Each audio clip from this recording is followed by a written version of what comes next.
Hello friends, creative Shailaja ಚಾನಲ್ಗೆ ನಿಮ್ಮೆಲ್ಲರಿಗೂ ಸ್ವಾಗತ. ಇವತ್ತು ನಾನು ಬಲೆ ಕುಚ್ಚು ಹಾಕೋದು ಹೇಗೆ ಅನ್ನೋದನ್ನು ತೋರಿಸ್ತಾ ಇದ್ದೀನಿ ನೋಡಿ.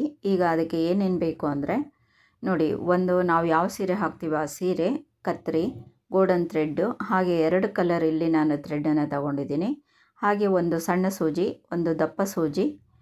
ಆಮೇಲೆ ನಾವು ಕುಚ್ಚು ಹಾಕೋದಕ್ಕೋಸ್ಕರ ಒಂದು ಸ್ವಲ್ಪ ಹೈಟ್ ಇರೋ ಥರ ಏನಾದರೂ ಈ ಥರ ವಸ್ತುನ ಇಟ್ಕೊಂಡು ಅದ್ರ ಮೇಲೆ ಸೀರೆ ಹಾಕ್ಬಿಟ್ಟು ಅದರ ಮೇಲೆ ಭಾರವಾದ ಅಂತ ಒಂದು ವಸ್ತುನ ಇಟ್ಬಿಟ್ಟು ನಾವು ಕುಚ್ಚು ಹಾಕೋದಕ್ಕೆ ಇವಾಗ ಅದನ್ನು ರೆಡಿ ಮಾಡ್ಕೋಬೇಕು.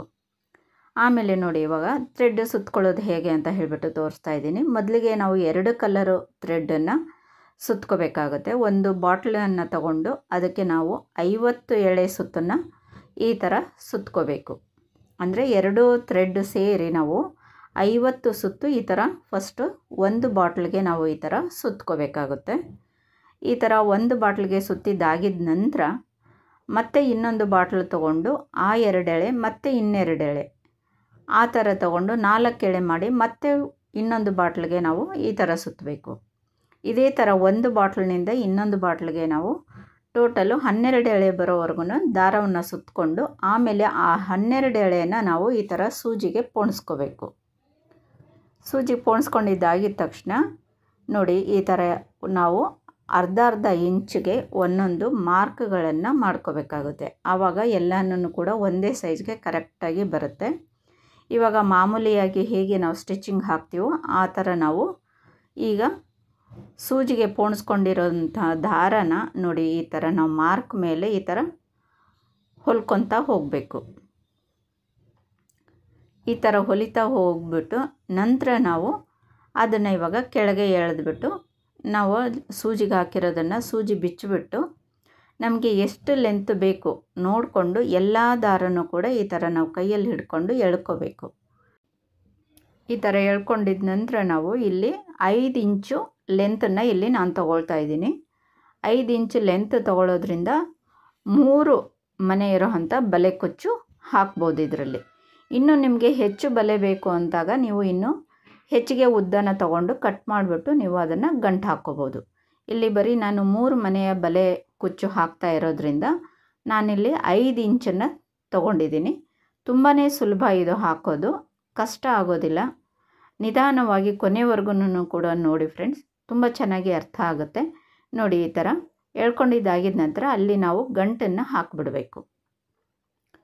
ಹೀಗೆ ಎಲ್ಲನೂ ಕೂಡ ಕೊನೆಯವರೆಗೂ ಕೂಡ ಮೊದಲಿಗೆ ನಾವು ಈ ಥರ ದಾರನ ನೀಟಾಗಿ ಪೋಣಿಸ್ಕೊಂಡು ಬಿಡಬೇಕು. ಎಲ್ಲನೂ ಕೂಡ ಪೋಣಿಸ್ಕೊಂಡ್ಬಿಟ್ಟು ಎಲ್ಲದಕ್ಕೂ ಒಂದೊಂದು ಗಂಟನ್ನು ಹಾಕಿ ಬಿಡಬೇಕು ಮೊದಲಿಗೆ. ಈ ಥರ ಮಾಡಿದ್ವಿ ಅಂತಂತಂದರೆ ನಮಗೆ ತುಂಬ ಬೇಗ ಆಗುತ್ತೆ ಕೆಲಸ. ಆ ಕಾರಣದಿಂದ ಮೊದಲಿಗೆ ನಾವು ಮೇಲ್ಗಡೆಗೆ ಎಲ್ಲ ದಾರನೂ ಕೂಡ ಸೀರೆಗೆ ನೀಟಾಗಿ ಈ ಥರ ಸೇರಿಸ್ಬಿಟ್ಟು ಈ ಥರ ಗಂಟು ಹಾಕ್ಕೊಂಡು ಕೊನೆವರೆಗೂ ಸುತ್ತಿಬಿಡಬೇಕು. ಕೊನೆವರೆಗೂ ಕೂಡ ದಾರ ಎಲ್ಲ ಪೋಣಿಸಿದ್ದಾಗಿದ ನಂತರ ಈ ಥರ ಸಣ್ಣ ಸೂಜಿಗೆ ಒಂದು ಮಾಮೂಲಿ ದಾರನ ತೊಗೊಂಡು ಗಂಟು ಹಾಕ್ಬಿಟ್ಟು ಆ ದಾರದ ಒಳಗಡೆಗೆ ಇವಾಗ ಕುಚ್ಚಿನ ದಾರ ಏನು ನಾವು ಸೀರೆಗೆ ಪೋಣಿಸಿದ್ವಲ್ಲ ಅದನ್ನು ಹಾಕ್ಕೊಂಡು ಇವಾಗ ಈ ಸಣ್ಣ ಸೂಜಿಗೆ ನಾವು ಸಣ್ಣದಾದಂಥ ಮಣಿನ ಸೇರಿಸ್ಕೋಬೇಕು. ಈ ಥರ ಮಣಿ ಸೇರಿಸ್ಕೊಂಡು ಆಮೇಲೆ ಅದನ್ನು ನಾವು ಈ ಥರ ಒಳಗೆ ಸೇರಿಸ್ಬಿಡ್ಬೇಕು ಮಣಿನ. ಈ ಥರ ಸೇರಿಸೋದ್ರಿಂದ ಸಣ್ಣದಾದಂಥ ಮಣಿ ಆದ್ರೂ ಕೂಡ ಅದು ತುಂಬ ಸಲೀಸಾಗಿ ಕುಚ್ಚಿನ ದಾರಕ್ಕೆ ಹೋಗಿ ಸೇರಿಕೊಳ್ಳುತ್ತೆ. ಎಲ್ಲದಕ್ಕೂ ಕೂಡ ಮೊದಲಿಗೆ ನಾವು ಈ ಥರ ಪೂರ್ತಿ ಮಣಿಯನ್ನು ಸೇರಿಸ್ಕೊಂಡು ಬಿಡಬೇಕು. ಒಂದು ಲೈನು ಗಂಟು ಹಾಕೋದಾಯಿತು, ಇನ್ನೊಂದು ಲೈನು ಇವಾಗ ಮಣಿ ಪೋಣಿಸೋದು. ಈ ಮಣಿ ಪೋಣಿಸೋದು ಆಗಿದ ನಂತರ ಇವಾಗ ಮತ್ತೆ ನಾವು ನೆಕ್ಸ್ಟು ಮುಂದಿನ ಪ್ರೊಸೀಜರ್ನ ಸ್ಟಾರ್ಟ್ ಮಾಡಬೇಕು. ನೋಡಿ, ಈ ಥರ ಎಲ್ಲದಕ್ಕೂ ಕೂಡ ನಾವು ಮಣಿಯನ್ನು ಪೋಣಿಸ್ಕೊಂಡು ಹೋಗಿಬಿಡಬೇಕು. ಆಮೇಲೆ ಇವಾಗ ಈ ಥರ ಎಲ್ಲ ಮಣಿನೂ ಪೋಣಿಸಿದ್ದಾದಮೇಲೆ ಇವಾಗ ಕೊನೆ ದಾರ ಬಂದು ಪೂರ್ತಿ ತೊಗೋಬೇಕು. ಅದರ ಪಕ್ಕದಲ್ಲಿರೋದು ಅರ್ಧ ತೊಗೋಬೇಕು. ಅಂದರೆ ಇಲ್ಲಿ ನಾವೇನು 12 ಎಳೆ ಅಂತ ಹೇಳಿ ತೊಗೊಂಡಿರ್ತೀವಲ್ಲ ಆ 12 ಎಳೆನ ತೊಗೋಬೇಕು. ಆ ಕಡೆಗೆ 12 ಎಳೆ, ಈ ಕಡೆಗೆ 12 ಎಳೆ ಬರುತ್ತೆ. ಕೊನೆಯಲ್ಲಿರೋದು ಮಾತ್ರ ಪೂರ್ತಿಯಾಗಿ ತೊಗೊಂಡು ಈ ಥರ ಒಂದು ಗಂಟನ್ನು ಹಾಕಿದಾಗ ಇದು ಒಂದು ಬಲೆ ಆಗುತ್ತೆ. ಇದು ಒಂದು ಬಲೆ ಆಗಿದ ನಂತರ ಮತ್ತೆ ಪಕ್ಕದಲ್ಲಿರೋ ಅಂಥದ್ರಲ್ಲಿ ನಾವು ಅರ್ಧ ಭಾಗನ ತಗೊಂಡು ಮತ್ತು ಈ ಕಡೆದು ಅರ್ಧ ಭಾಗನ ತಗೊಂಡು ಗಂಟನ್ನು ಹಾಕ್ಕೋಬೇಕು. ನೋಡಿ, ಈ ಥರ ಹಾಕಿದಾಗ ಈಗ ಅದರ ಪಕ್ಕದಲ್ಲಿ ಇನ್ನೊಂದು ಬಲೆ ಆಯಿತು. ಈಗ ಈ ಎರಡೂ ದಾರನ ಸೇರಿಸ್ಬಿಟ್ಟು ನಾವು ಒಂದು ಗಂಟನ್ನು ಮತ್ತೆ ಕೆಳಗೆ ಹಾಕಿದಾಗ ಇದು 3 ಬಲೆ ಆಗುತ್ತೆ. ಇದೇ ಥರ ಎಲ್ಲನೂ ಕೂಡ ನಾವು ಬಲೆಗಳನ್ನ ಮೊದಲಿಗೆ ಹಾಕ್ಕೊಂಡು ಹೋಗಿಬಿಡಬೇಕು. ಪೂರ್ತಿ ಬಲೆ ಕಟ್ಟಿದಾಗಿದ್ದ ನಂತರ ಆಮೇಲೆ ನಾವು ಅದಕ್ಕೆ ಕುಚ್ಚನ್ನು ಹಾಕೋದಕ್ಕೆ ಶುರು ಮಾಡ್ಕೋಬೇಕು. ಇದು ಬೇಗ ಬೇಗ ಆಗುತ್ತೆ ಈ ಥರ ಬಲೆ ಹಾಕೋದು. ಹಾಗಾಗಿ ಮೊದಲಿಗೆ ನಾವು ಎಲ್ಲ ಬಲೆಗಳನ್ನು ಕೂಡ ಮೊದಲಿಗೆ ಕಟ್ಕೊಂಡು ಬಿಡಬೇಕು ನೀಟಾಗಿ. ಬಲೆಗಳೆಲ್ಲ ಕಟ್ಕೊಂಡಿದ್ದಾಗಿದ್ದ ನಂತರ ನಾವು ಕೊನೆಯಲ್ಲಿ ಕೆಳಗಡೆಗೆ ಕುಚ್ಚನ್ನು ಹಾಕ್ಕೊತ ಹೋಗಬೇಕು.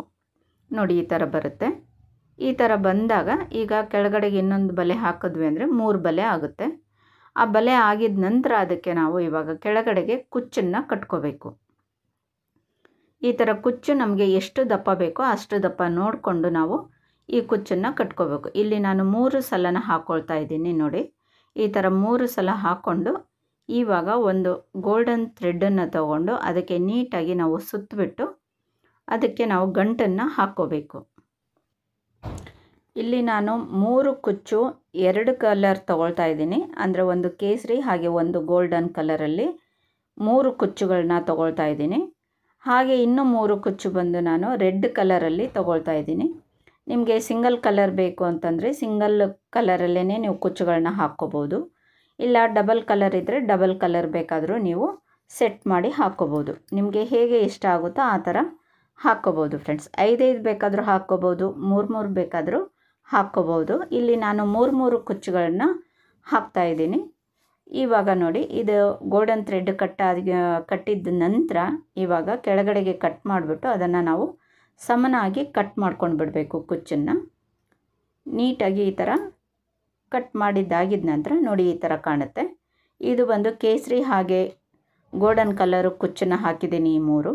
ಇವಾಗ ನೆಕ್ಸ್ಟು ನಾನು ರೆಡ್ ಕಲರು ಥ್ರೆಡ್ಡನ್ನು ತಗೊಂಡು ಬರೀ ರೆಡ್ ಕಲರಲ್ಲಿ ಇವಾಗ ಕುಚ್ಚನ್ನು ಹಾಕ್ತಾಯಿದ್ದೀನಿ ನೋಡಿ. ಇದಕ್ಕೂ ಅಷ್ಟೇ ಸುಮಾರು ಒಂದು 5-6 ಸಲ ನಾವು ಗೋಲ್ಡನ್ ಥ್ರೆಡ್ಡನ್ನು ಈ ಥರ ಸುತ್ತು ಬಿಡಬೇಕು. ನೀಟಾಗಿ ಟೈಟಾಗಿ ಸುತ್ತಿ ಆಮೇಲೆ ಹಿಂದಗಡೆಗೆ ನಾವು ಇದನ್ನು ಗಂಟು ಹಾಕಬೇಕಾಗುತ್ತೆ. ಹಿಂದಗಡೆ ಗಂಟು ಹಾಕೋದ್ರಿಂದ ಮುಂದಗಡೆಗೆ ನಮಗೆ ನೀಟಾಗಿ ಚೆನ್ನಾಗಿ ಕಾಣುತ್ತೆ. ಗಂಟು ಹಾಕಿರೋ ಕಚ್ಚಾ ಎಲ್ಲ ಕೂಡ ಯಾವಾಗಲೂ ಹಿಂದೆನೇ ಹೋಗಬೇಕು. ಹಿಂದಗಡೆ ಈ ಥರ 2 ಸಲ ನಾವು ಸೂಜಿನ ಸುಚ್ಚಿಬಿಟ್ಟು ಅದನ್ನು ಗಂಟು ಹಾಕ್ಕೋಬೇಕಾಗುತ್ತೆ. ಆವಾಗ ತುಂಬ ಟೈಟಾಗಿ ನೀಟಾಗಿ ಇರುತ್ತೆ, ಕುಚ್ಚು ಬಿಚ್ಕೊಳ್ಳೋದಿಲ್ಲ. ನೋಡಿ ಈ ಥರ ಗಂಟು ಹಾಕಿದ್ರೆ ಸಾಕು, ಅದು ಟೈಟಾಗಿರುತ್ತೆ. 2 ಸಲ 2 ಗಂಟನ್ನು ಹಾಕಬೇಕಾಗುತ್ತೆ ಇದಕ್ಕೆ. ಈಗ ನೀಟಾಗಿ ಕೆಳಗಡೆಗೆ ಈ ಥರ ಸಮ ಮಾಡ್ಕೊಂಡ್ಬಿಟ್ಟು ಕೆಳಗಡೆಗೆ ಇವಾಗ ಕಟ್ ಮಾಡಿಬಿಡಬೇಕು. ನೋಡಿ ಈ ಥರ ರೆಡ್ ಕಲರ್ ಆಗುತ್ತೆ. ನಾನು ಇದೇ ಥರ 3 ಕಲರು ಗೋಲ್ಡನ್ನು ಹಾಗೆ 3 ಕಲರು ರೆಡ್ ಕಲರು ಕುಚ್ಚುಗಳನ್ನ ಹಾಕ್ಕೊಂಡು ಈ ಥರ ಫಿನಿಶಿಂಗ್ನ ಮಾಡಿದ್ದೀನಿ ನೋಡಿ. ಇದು ಬಲೆ ಕುಚ್ಚು ಹಾಕೋದು ತುಂಬಾ ಸುಲಭ ಫ್ರೆಂಡ್ಸ್. ನೀವು ಕೂಡ ನಿಮ್ಮ ಸೀರೆಗೆ ಈ ಥರ ಬಲೆ ಕುಚ್ಚನ್ನು ಹಾಕ್ಕೊಂಡ್ರಿ ಅಂತಂದರೆ ನೀವು ಬೇರೆಯವ್ರಿಗೆ ದುಡ್ಡು ಕೊಟ್ಟು ಹಾಕೋದು ಕೂಡ ನೀವು ದುಡ್ಡನ್ನು ಉಳಿಸ್ಬೋದು. ಇಲ್ಲ ಅಂತಂತಂದರೆ ನೀವೇ ಬೇರೆಯವ್ರಿಗೂ ಕೂಡ ಈ ಥರ ಕುಚ್ಚನ್ನು ಹಾಕ್ಕೊಟ್ರಿ ಅಂದರೆ ಆರಾಮಾಗಿ 1 ಅವರಲ್ಲಿ 450 ರೂಪಾಯಿ ನೀವು ಸಂಪಾದನೆ ಕೂಡ ಮಾಡಿದ ಹಾಗೆ ಆಗುತ್ತೆ ಫ್ರೆಂಡ್ಸ್. ಹೇಗೆ 450 ಹೇಳ್ತಾ ಇದ್ದೇನೆಂದರೆ 2 ಕಲರು ಥ್ರೆಡ್ ಬೇಕಾಗುತ್ತೆ, ಹಾಗೆ ಒಂದು ಗೋಲ್ಡನ್ ಥ್ರೆಡ್ಡು, ಹಾಗೆ ನಾವು ಹಾಕೋವಂಥ 1 ಅವರ್ ಕೂತ್ಕೊಂಡು ಶ್ರಮಪಟ್ಟು ಹಾಕೋವಂಥ ಒಂದು ನಮ್ಮ ಚಾರ್ಜು ಎಲ್ಲನೂ ಸೇರಿಸ್ಬಿಟ್ಟು 450 ರೂಪಾಯಿ ಆರಾಮಾಗಿ ಇದಕ್ಕೆ ಚಾರ್ಜ್ ಮಾಡ್ಬೋದು ಫ್ರೆಂಡ್ಸ್. ಈ ವಿಡಿಯೋ ಇಷ್ಟ ಆದರೆ ಒಂದು ಲೈಕ್ ಮಾಡಿ, ಶೇರ್ ಮಾಡಿ, ಹಾಗೆ ನನ್ನ ಚಾನಲ್ನ ಸಬ್ಸ್ಕ್ರೈಬ್ ಮಾಡ್ಕೊಳ್ಳಿ ಫ್ರೆಂಡ್ಸ್. ನಮಸ್ಕಾರ.